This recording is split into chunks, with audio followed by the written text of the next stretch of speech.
أن الحمد لله نحمده ونستعينه نستغفره ونستهديه، نعوذ بالله من شرور أنفسنا وسيئات أعمالنا، من يهده الله فهو المهتد ومن يضلل فلن تجد له وليا مرشدا.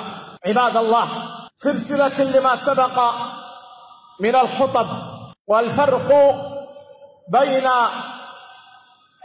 علماء الرحمن وعلماء البرهان لفت على الكرة الأرضية من الأمس، واتصل بي إخوة كثر عبر هذا الهاشتاج ما يسمى بعراب الإمارات، ووصلة وهمزة الوصل بين الإمارات والقيادات الميدانية عيسى سليمان في قبضة الاستخبارات.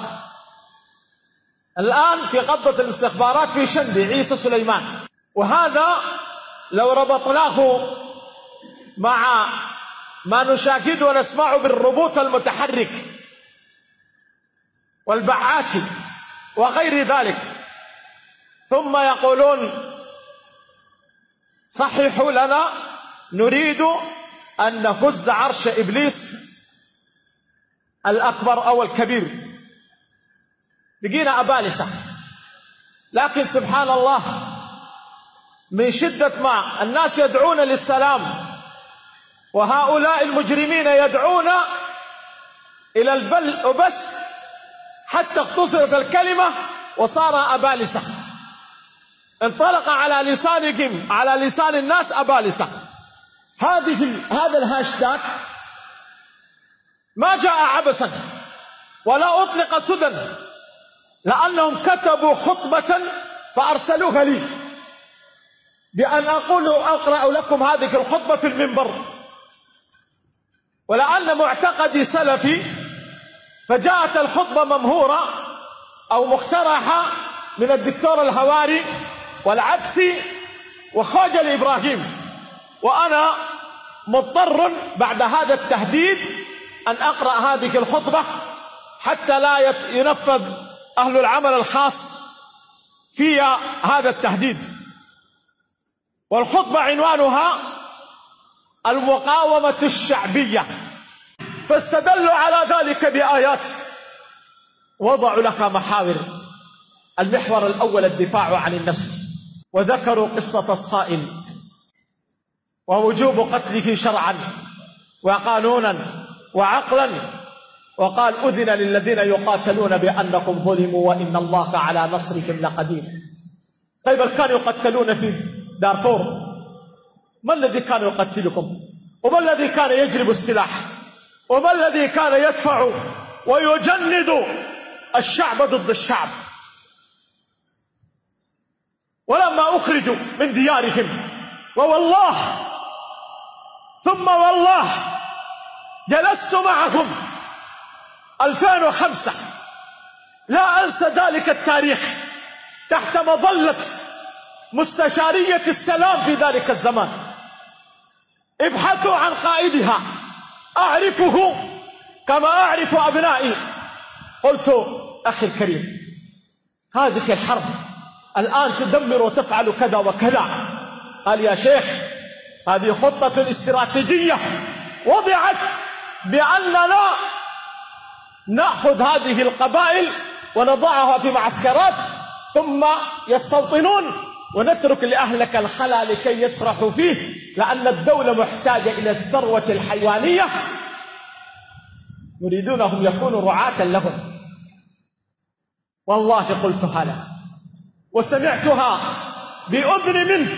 إذا كانت حربا مفتعلة ومؤسس لها، وأن يصفي الشعب بعضه بعضا ويهجرون ويسلح بعض القبائل، ثم يقولون عن أنفسهم لما انحصرت الحرب في ناحية بسيطة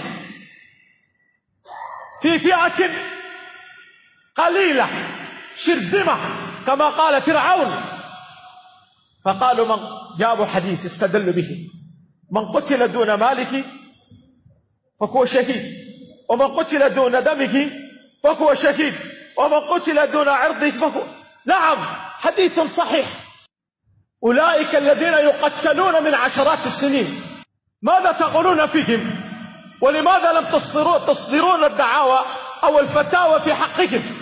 فما مصيرهم ومصير ديارهم التي اغتصبت، وأموالكم التي أخذت، والتهجير الذي حدث لكم؟ أيها الأحبة، وساقوا أدلة كثيرة يحشدون بها البسطاء، وأرسلوا لي رسائل صوتية بأن لا نقول لك هذه الحرب أهلية، والله لك علاقة بالحرب الأهلية، وجابوا أدلة من الأمم المتحدة التي لا يعترفون بها كما زعموا، وأن المادة 12 من القانون أو 52 من قانون الأمم المتحدة تجوز أو تجوز الدفاع عن النفس. لا نختلف في ذلك. نحن جلسنا في هذه المنطقة ننافح عن المساكين ونحارب هؤلاء المتفلتين، فمنهم من قتل الآن سجن صوب أكثر من 7,000 أدخلناهم هذا السجن. لماذا أدخلناكم السجن وإن كانوا كلكم مسلحون؟ عرضنا أنفسنا وأبناءنا وأهلنا للخطر ولم نتوقف لحظة، ثم بعد ذلك تأتي هذه العصابات وتنشئ هذه الفتاوى وتأتي بهذه الأدلة عقلية كانت أو نقلية. أيها الأحبة، في المحور الثاني قالوا يجب التنسيق مع الجهات الأمنية. أول تنسيق بدأه البرهان كان مع نتنياهو تنسيقا أمنيا في يوغندا مع إسرائيل ليس مع أحد لكي يستولي على الحكم وترضى عنه. ثم الآن التنسيق مع أذناب إسرائيل مصر، وهذه أم الكبائر. كم مرة انتفض الشعب في القرون الماضية وحرر هذه البلاد يوم أن كان اللواط منتشر وأصبح زواج اللوطي باللوطي جهرا، فانتفض الإمام المهدي رحمه الله وطهر البلاد. ذهبوا إلى مصر، جاءوا قوادين كانوا الذين يقودون جيش الاحتلال مشلخين، والآن يريدون أن يأخذوا نصف السودان ويعطونك هدية لمصر لكي تتدخل ويرسلون لك الرسائل: كل الاحتلال جاء عبركم والذبح جاء عبركم. كانت الخرطوم تعج بالمجاهدين من الأنصار وغيرهم فشردوكم. 10,000 قتلوا في كرر في ساعة واحدة بسبب العمالة الخسيسة من أجداد هؤلاء الذين ينادون الآن باحتلال مصر للسودان وبالتدخل الجهات الأجنبية إسرائيلية كان، وينسقون معها. وتأتي طائراتهم بعد أن انتهت طائرات هذه العصابة لتقصف المساكين في نيالا وفي كردفان وفي الجزيرة وفي كل مكان. عمالة يرثونها كابرا عن كابر، يأخذونها بالتوارث. انحطاط هذه الدقون، والله لولا سنة النبي صلى الله عليه وسلم لفسختها بالرماد. الذي تشرعن لقتل أبناء هذا الوطن وتطلق الأكاذيب وتستعين بشياطين الإنس والجن. قالوا في المحور الثاني يجب التنسيق مع الجهات الأمنية. قالوا من عوامل نجاح الحرب الأهلية بعد توجيه اللايفاتية والتنسيق مع عقلية البطش الأمنية في مختلف الولايات، لأن ذلك يحقق عددا من المكاسب الإرهابية. واحد، الخروج من أي شبهة حول مشروعية القتل العمد والتدمير الممنهج.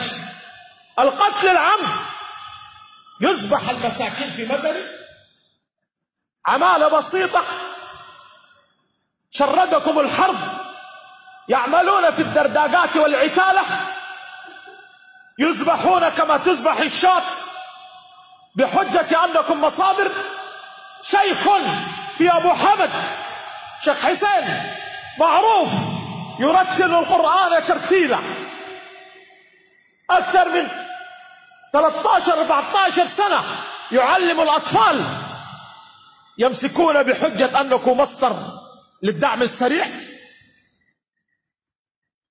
جالس يحفظ أبنائكم بأنه خلية نائمة، وجالس قبل أن ينشأ الدعم السريع، وأن الدعم السريع أنشئ بتوافق السودانيين كلكم بقانون أجيز من برلمان منتخب، ليس من عقل مغتصب. قال منها الخروج من أي شبهة حول مشروعية القتل العمد والتدمير الممنهج. قل لك كبري، ما ينتهي الكبري. نحن طلعنا من بيوتنا، مش بنيناه نحن ندمره نحن، لا والله كده. كبري شمبات بني قبل أن تولد أمك، ومنها زيادة القوة بتوفير السلاح والعتاد اللازم والاستفادة من خبرة الجهات الأمنية في التخطيط والقتل والإبادة. نعم، الجهات الأمنية لها تخصص في اغتصاب الرجال. آخر ما علق على آذانكم وعقولكم الأستاذ محمد خير رحمه الله، واللواء الريح الذي أطلقه وسمعتموه في الفضائيات، ومن استحى وما قال كثيرا، والذي أعرفه أكثر، وهذا ليس مكان ذكره. الاغتصاب الذي ينادون بك ويقولون يتحججون بك ويطلقون إشاعة أن 4 مليون امرأة سودانية اغتصبت، وأنا أتحداكم يأتوني بأربعة، والأربعة أنا مستعد آتيهم بأكثر من 400 في عهدهم، واغتصبت على أيديهم وفي مكاتبهم وموثقة بتوثيقهم، حتى يستفزون ويستفزون بها العوائل والأسر. قالوا منها ثالثا البعد عن الخلاف. خلاف، لا حرب أهلية، لا حرب شيطانية، حرب إرهابية، حتى العامة لا يصحى ضميرهم. وربما يكون هناك عالم ربانيا يصحى ويقول لا، ولكنه يذبح، لأنه كل الدعاة والعلماء المخلصين الذين نعرفهم هددوا وهاجروا وأصبحوا رهائن عند هذه العصابة. قد يدب الخلاف بسبب ضمير عند بعض العقلاء وعدم وجود قيادة، لأن القيادة الآن مبعثرة. ده بقول لا أمشي المفاوضات سلام، لا ده بقول والله لو مشيت نقتلك يا البرهان. ده بقول كذا، كل واحد ما في قيادة، ما في منهجية، أو بسبب التعارض مع خطط الجهات الأمنية الإرهابية يكون هناك خلاف. ده يقول لا كون الجهات الإرهابية. الآن كونا كتيبة البراء، كتيبة المعتصم، كتائب الظل، خفاشيش الليل، العمل الخاص. كل كتيبة تأتي بهواها بمزاجها. ولا شك أن الخلاف قال من أسباب الهزيمة، كما أن الإجماع من أسباب النصر. وقال استدل بآية واطيعوا الله واطيعوا الرسول، واطيعوا الله ورسوله ولا تنازعوا فتفشلوا وتذهب ريحكم واصبروا إن الله مع الصابرين. وين الصبر؟ وين الصبر؟ 40 تاتشر، ده كلامهم ما كلامي أنا. 40 تاتشر دخلت الجزيرة فلم تجد شيئا. 40 تاتشر دخلت الجزيرة فلم تجد شيئا. ويصدق في ذلك قول محمد إقبال: وقبل الكتائب تفتح الأمصار. والله مررت على هذه المناطق، الرعب الذي وجدته ليس رعبا طبيعيا، فقذف في قلوبكم الرعب. بعض المناطق وجدت حدائق، ووجدت بعض المناطق مترسة بالألقام الأرضية، والكاك معلق مشرور، ففروا لم يستطيعوا أن أخذ ملابسهم ولا أحذيتهم. فسألت أهل المنطقة ما الذي حدث؟ قال: والله سمعنا بعد 50 كيلو أن في جماعة ناس الدعم السريع جايين، فالتفتنا فلم نجد شيئا، تبخروا كأن لم يكونوا شيئا. هذه حقيقة لا ينكرها إلا مكابر. نحن نتكلم ليس دعم سريع، لكن نتكلم عن الواقع وعن الحقيقة. فقذف في قلوبكم الرعب. أيها الأحبة،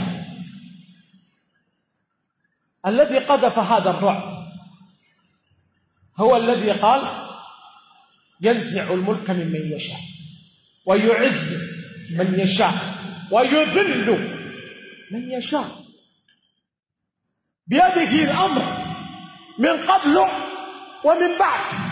هؤلاء الذين روجوا لفوبيا الخوف، صناعة الخوف، فدخل الخوف في قلوبهم قبل أن يدخل في قلوب المواطنين. أيها الأحبة، وإن كان المناطق التي فيها جيش حقيقي، ونحن مع الجيش، نيالا قاومت 7 أشهر من غير مدد، من غير إعانة، من غير أحد يقف معها. كذلك الجنينة وزالنجة، بل الأبيض إلى الآن 9 أشهر، لأنه هنا جيش، بقية من جيش. لكن هؤلاء المطبلاتية الذين شغالين مديدة حرقاني بلغة أهل الغرب، وأنكم يزرعون الفتن، يهربون من كل مكان. قالوا: اطيعوا الله واطيعوا الرسول، واطيعوا الله ورسوله ولا تنازعوا فتفشلوا وتذهب ريحكم واصبروا. الصبر من الله وليس من أحد. وهكذا يستدلون ويشرعون. ثم المحور الثالث قال: مناشدة الجهات الأمنية الإرهابية لرعاية الحرب الأهلية. حرب الأهلية، المقاومة الشعبية. قال حرب أهلية، لا ما مقاومة شعبية. يا شعب يا من يتكل على هؤلاء اللايفاتية باسم الجيش الشريف النظيف، هؤلاء بعد 9 أشهر بعد أن حملت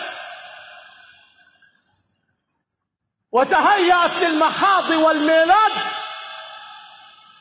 قال لكم: يا جماعة نقدر نحميكم، شيلوا سلاحكم، احموا أنفسكم بأنفسكم. شيلوا سلاحكم، احموا أنفسكم بأنفسكم، لا نستطيع حمايتكم. طيب إذا ما تستطيع أن تحمينا، لماذا تؤجج الفتنة فينا؟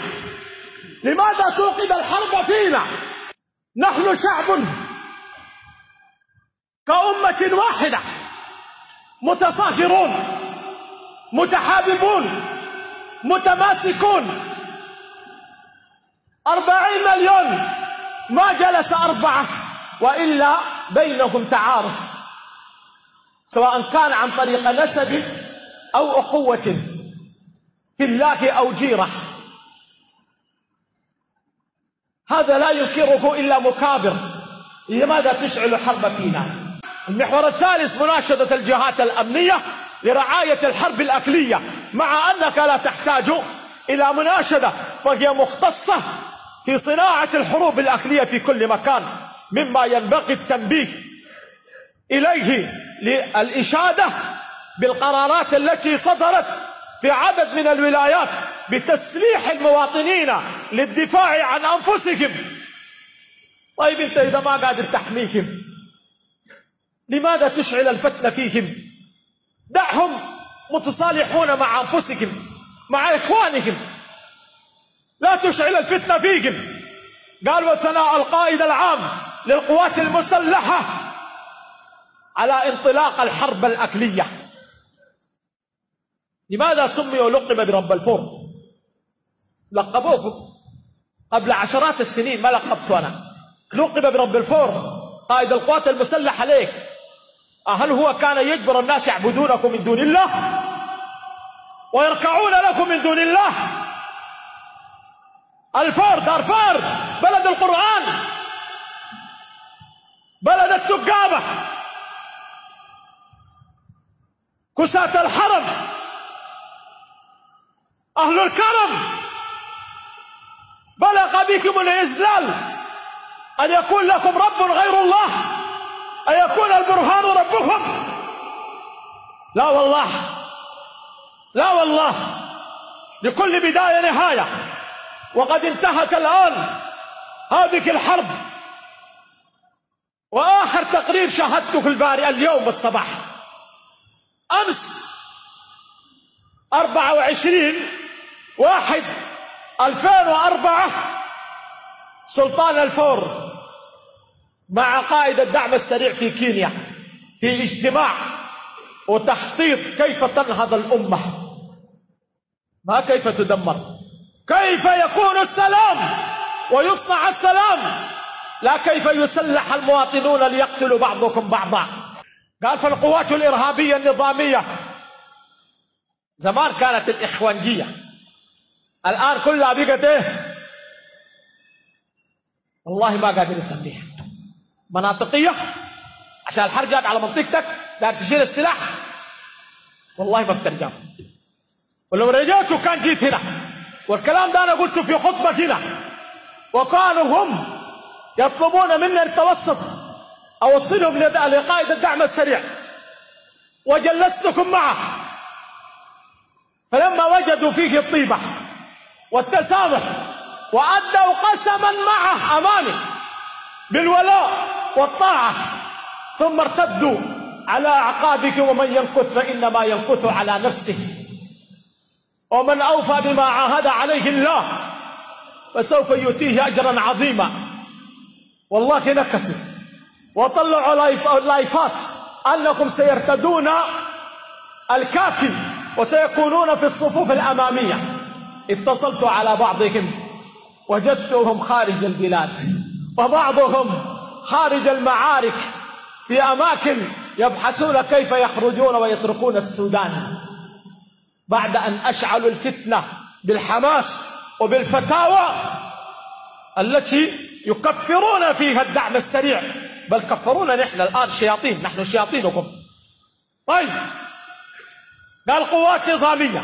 أي نظامية؟ إرهابية للحرب الأهلية وإعانتها بالتدريب والسلاح والتخطيط لتكون سندا لك، أي يكون الخلايا الصغيرة لتكون سندا للحرب الأهلية القادمة بعدما خسرتها القوات المسلحة. يزعمون لا، القوات الإرهابية خسرتها في معاركها الماضية 40-50 معركة، ولا معركة واحدة ما فيها انتصار، كلها هروب هروب هروب، وقد خسروا بها البلاد والعباد. الآن 18 ولاية، 18 ولاية، 12 ولاية لا يستطيعون أن يحركوا فيها ساكنا 12 ولاية، والخمسة ولايات 50%. والله حتى دنقلة، حتى مروي الآن الكون فيها الكتائب العصابية الإجرامية، حتى عطبرة، حتى شندي طلع لا للحرب ونعم للسلام، فأصدر واليها قرارا بأنكم شيلوا شرطكم واطلعوا حلونا. شيلوا شرطكم يطلع وين؟ يطلع وين؟ ليس كل شعب الشمالية إجرامي. المجرمين الذين يذبحون الناس في المناجم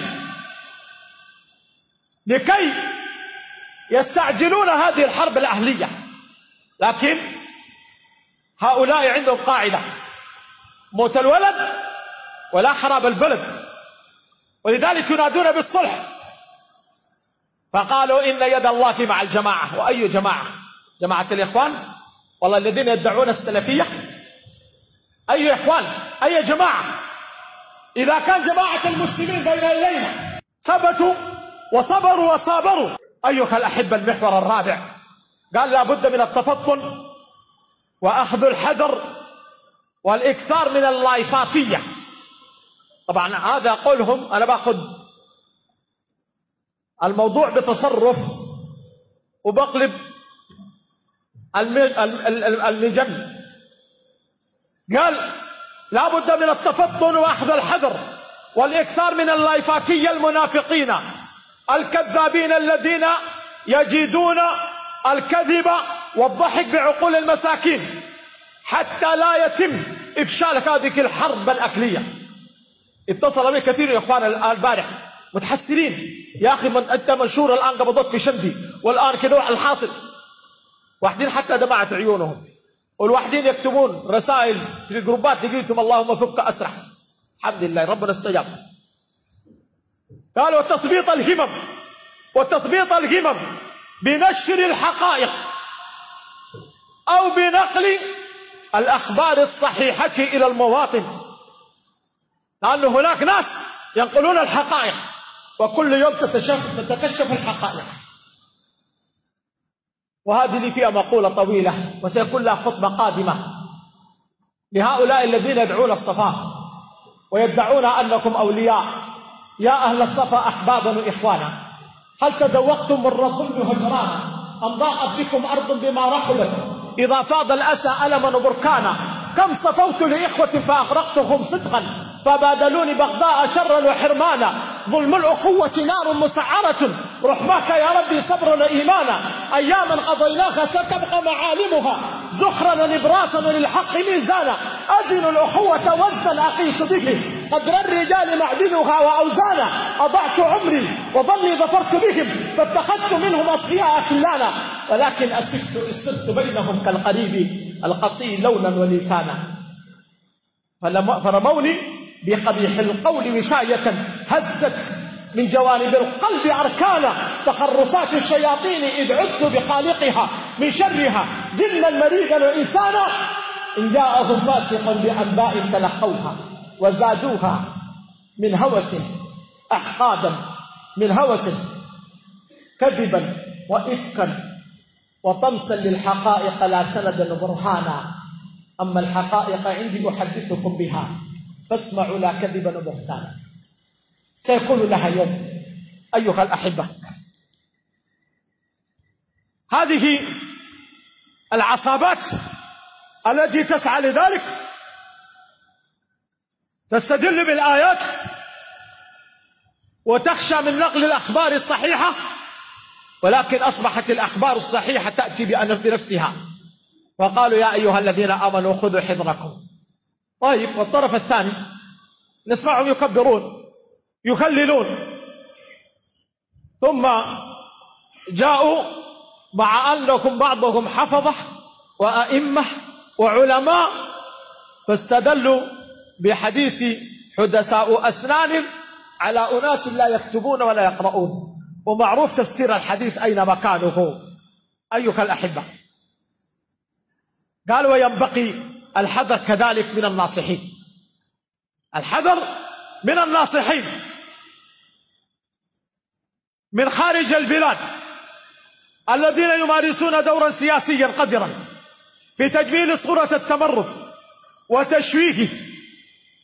وتشويه صورة الحرب والجيش وإفشال الحرب الأهلية وتأسيس كتائب الإرهاب كالبراء والمعتصم بالله وكتائب الظل والعمل الخاص وخفاشيش الليل الظلام وغيرها، لأنها ستكون عثرة أمام إصلاح البلاد والعباد، أمام إصلاح البلاد والعباد. أيها الأحبة، هذا الموضوع كبير ويحتاج منا إلى خطبة أخرى، لا أريد أن أطيل عليكم، ولكن صاحب العقل يميز،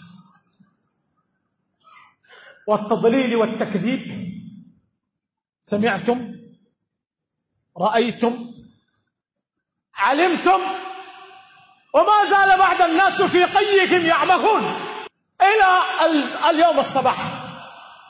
نقاش مباشر، حوار مباشر، لا ده أحمد كيف، لا لا لا لا ده إنسان آلي، ويأتون بالروبوتات، يقول لك كيف أنا بوريك كيف صنع، وكيف حولوه للروبوت، وكيف الآن يتكلم، وكيف برمجوه، وكيف ذلك.